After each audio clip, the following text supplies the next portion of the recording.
Cámara discute hoy un proyecto de ley denominado Registro de Personería Jurídica de Organizaciones de Trabajadores y Empleadores, que nosotros vamos a votar afirmativamente tal cual viene. En su artículo segundo dice claramente la inscripción en el registro será de carácter facultativo y continúa, es decir, no es obligatorio, no nos estamos entrometiendo aquí al cambio de las reglas de juego del movimiento sindical. Se ha dicho en sala que este es un proyecto que violenta la libertad sindical o que la restringe. Yo quiero aclarar que en ningún caso yo votaría una ley que restringiera la libertad sindical. Va contra mis principios y mi visión de cómo funciona la sociedad libre y democrática. Lo que estamos haciendo aquí es otra cosa. Lo que estamos haciendo aquí es regular una circunstancia que en términos generales está regulada de hecho, y lo hacemos adaptando la ley a una realidad diferente que es la del movimiento sindical. Vivimos en un Estado de Derecho y en el Estado de Derecho los sujetos de derechos y obligaciones son personas. Todas son personas. Unas son personas físicas y otras son personas jurídicas. Las personas físicas actúan por sí o por quien se hacen formalmente representar. Las personas jurídicas asumen derechos y obligaciones a través de sus autoridades. Si no existe una persona jurídica, asume la obligación la persona física que firma por ella y no la persona jurídica. Una organización no gubernamental, una ONG, es una persona jurídica.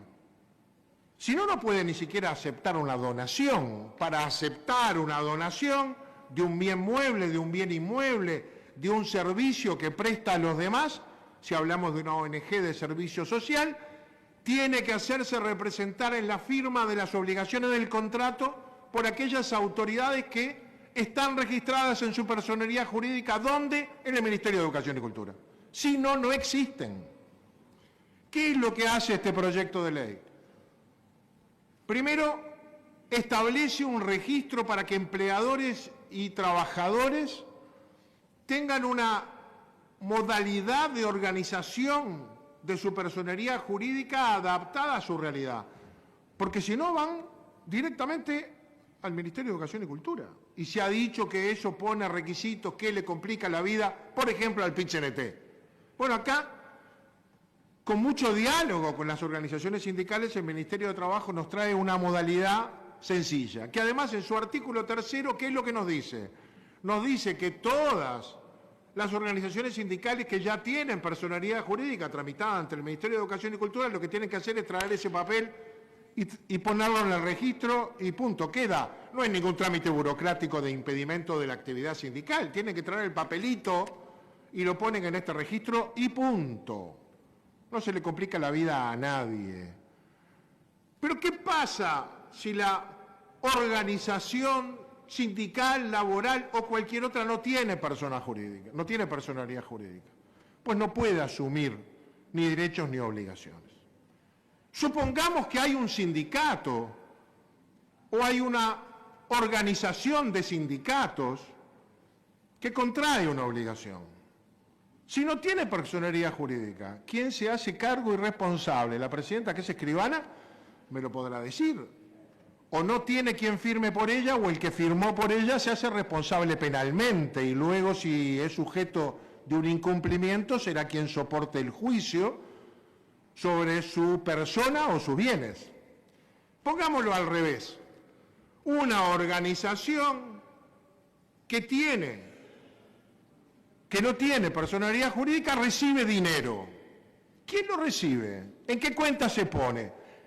Hagamos una fantasía para no acusar a nadie. Supongamos que una organización sindical recibe de su empleador todos los meses la suma de todas las cuotas sindicales que descontó a sus trabajadores.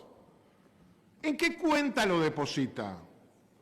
Si esa organización sindical tiene personería jurídica, fue al banco, se presenta con los papeles de su personería jurídica aceptada hasta ahora en el Ministerio de Educación y Cultura o en el futuro en este registro que se crea, y le dice al banco público o privado: esta organización representada por estas personas viene a abrir una cuenta en el banco. Y cuando abrió la cuenta, será de la que será, cuenta corriente, la que sea, cuenta de ahorro, va a recibir todos los meses un depósito o una transferencia de la empresa equivalente a todos los descuentos que hizo y lo deposita ahí. Y luego esas autoridades que tendrán chequera o autorización o lo demás, transferirán de ahí esos recursos para los gastos de esa organización, sea cuales sean, y responderán por ellos. Pero son sujetos la persona jurídica, sindicato tal o cual, federación tal o cual, cámara tal o cual, de derechos y obligaciones. Esto lo tiene que cumplir una empresa. La empresa ya tiene personalidad jurídica porque es empresa. Lo tiene que cumplir la asociación de empresas, las cámaras de empresas, la federación, como le quiera llamar. Pero todos tienen personalidad jurídica. Ahora, supongamos que esa misma organización no tiene personalidad jurídica.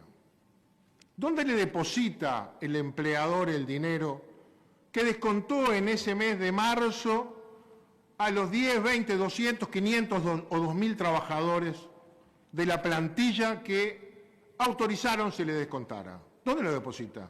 ¿En la cuenta del presidente del sindicato, del tesorero del sindicato, del secretario del sindicato? ¿En la cuenta común, donde son titulares, actuando conjunta o individualmente el presidente, el secretario y el tesorero? Bueno, pero en ese caso lo deposita en la cuenta personal, no del gremio. Y mire que han pasado cosas horribles con esto. Yo recuerdo un caso que me contaron de un país que sufrió una dictadura y algunos partidos políticos y organizaciones sociales fueron ilegalizados. Y en ese proceso algún partido político transfirió alguna propiedad que tenía a personas para salvarlas de la confiscación surgida de la ilegalidad. Y cuando todo volvió a su lugar, esas personas no le devolvieron los bienes, porque tenían la escritura a su nombre, eran propietarios. Bueno, estas cosas son las que tratamos de evitar protegiendo a los sindicatos.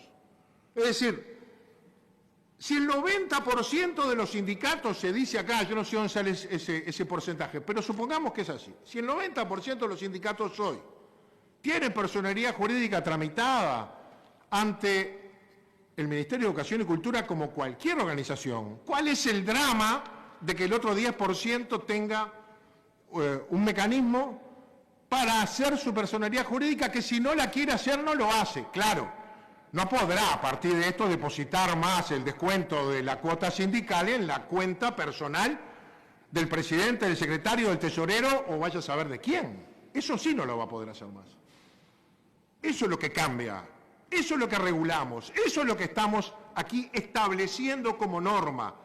Yo no entiendo cómo alguien puede agraviarse de esto y cómo puede decir que esto complica, persigue al movimiento sindical. Se habla aquí de que hay listas negras, pero entonces hay sindicatos clandestinos en este país, porque me lo denuncien. Se dice que hay dirigentes sindicales que son perseguidos por serlo. Pero no por estar en el registro de la personalidad jurídica, sino porque son dirigentes sindicales. Y como son dirigentes sindicales en este país libre y democrático, todo el mundo sabe quién son los dirigentes sindicales, obviamente. Son los que representan a los trabajadores. Y si los persiguen está muy mal.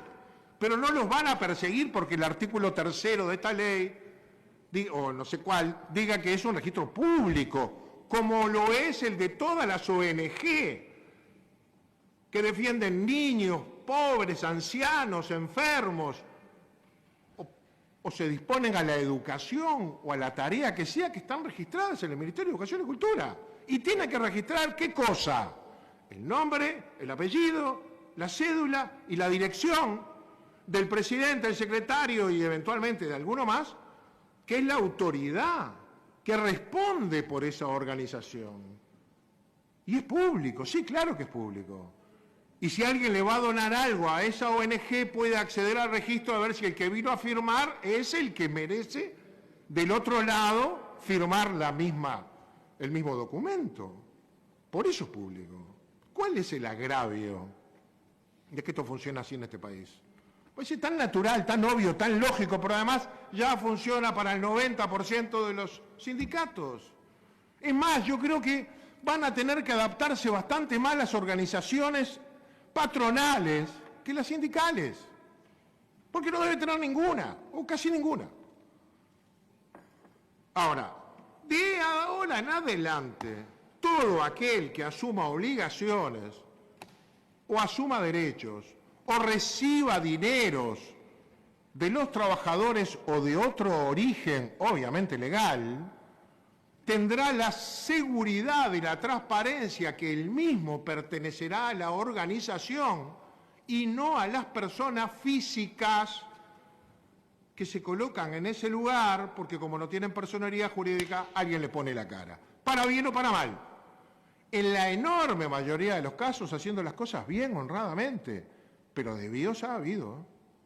Gente que se quedó con lo que no le pertenece ha habido, y gente que cuando le fue mal a la organización tuvo que hacerse cargo, también ha habido. Y partidos políticos que fueron vaciados en momentos duros de este país, también. Yo conocí a algún dirigente político que me dijo, algunos se quedaron con nuestras propiedades y nosotros nos quedamos con las deudas. No quiero dar nombres, porque hay gente de otros partidos con la que yo trabé una relación de confianza, porque les pasó eso. Y entonces, para que esas cosas no le pasen a nadie, vamos al derecho, y el derecho establece que son sujetos de derechos y obligaciones las personas físicas o jurídicas. Y acá lo que estamos diciendo es, todos los sindicatos tienen un sistema simplificado para sacar su personería jurídica y hacerla valer. Si no lo hacen, no tienen obligación. Lo único que no van a poder depositar más en la cuenta del tesorero personal lo que le descuentan a sus trabajadores. A eso se terminó. Acá no lo habilitamos.